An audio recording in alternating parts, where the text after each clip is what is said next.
হ্যাঁ বন্ধু, তো অনিতার রান্নাঘরে আজকে হবে নতুন একটা জিনিস, কাঁঠালের দানা। কাঁঠালের দানা আমি সিদ্ধ করে রেখেছি এখানে। এবার দেখুন আমি আলু দিয়ে কীভাবে কাঁঠালের দানার তরকারিটা করছি। তো আগে দিয়ে দেবো ফোড়নে জিরে,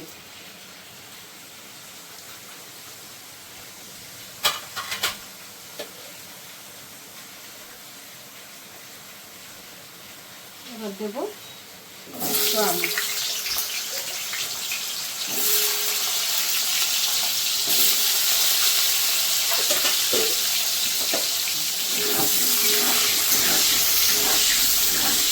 আলুটা একটু হালকা আমি ভেজে নেব।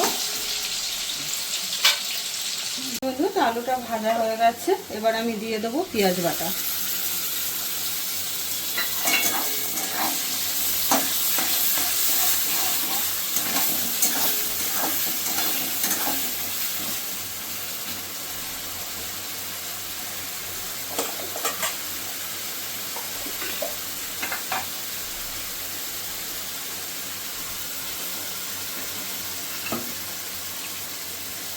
বন্ধু, এটার মধ্যে আমি দিয়ে দেবো মশলাটা। এটাতে আছে আদা, রসুন, লঙ্কা।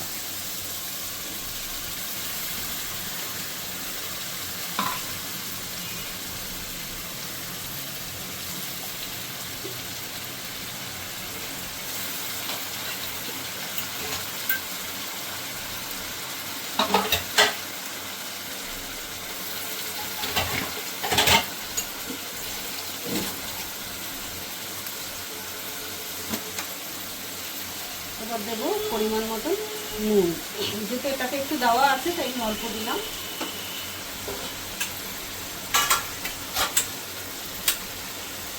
আর দিয়ে দেবো একটু ধনের গুঁড়ো,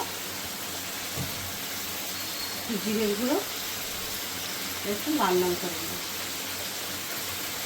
আর পরিমাণ মতন হলুদ।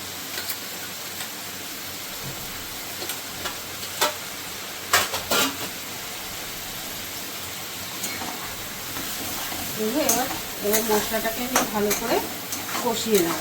মশলাটা যেন কোনো কাঁচা গন্ধ না থাকে। এবার ভালো করে আমি মশলাটা একটু কষিয়ে নিই।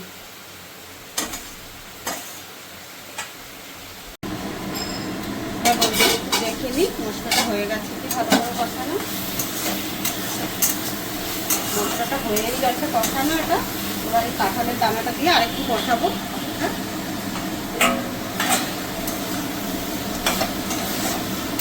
তরকারিটা হবে যেরকম রাজমাটা করেন ওইভাবে।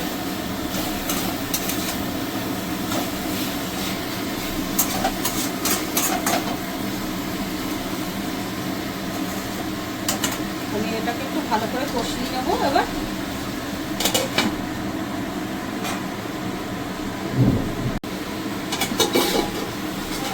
ভালো করে আমার মশলাটা কষানো হয়ে গেছে।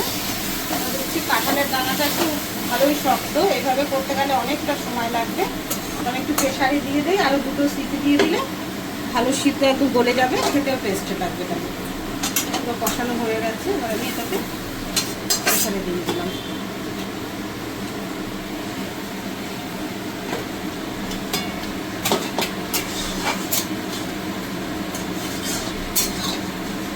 এটাতে তো বেশি একটা ঝোল হবে না, মিডিয়াম, মানে একদম গাঢ় গাঢ় টাইপের হবে।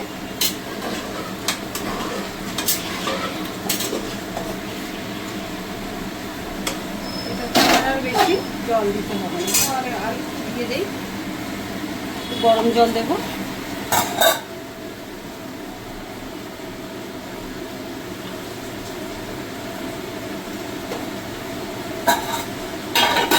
দিয়ে দিলাম। এবার আমি গরম মশলা দিয়ে দেবো একবারে।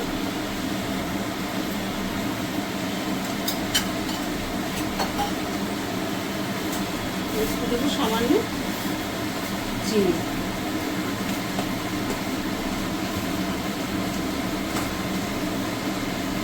নুনটা অবশ্যই একটু দেখে নেবেন।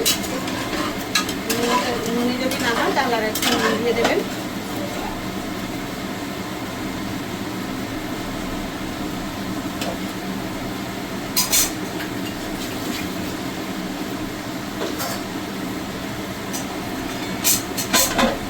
এবার আমি দুটো সিটি দিয়ে নেবো। তাহলে আমার সবজি রেডি।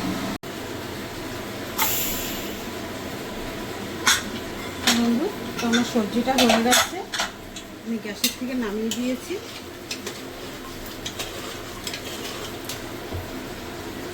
এইভাবে করে খেয়ে দেখবেন কাঁঠালের দানার তরকারি কীরকম লাগে।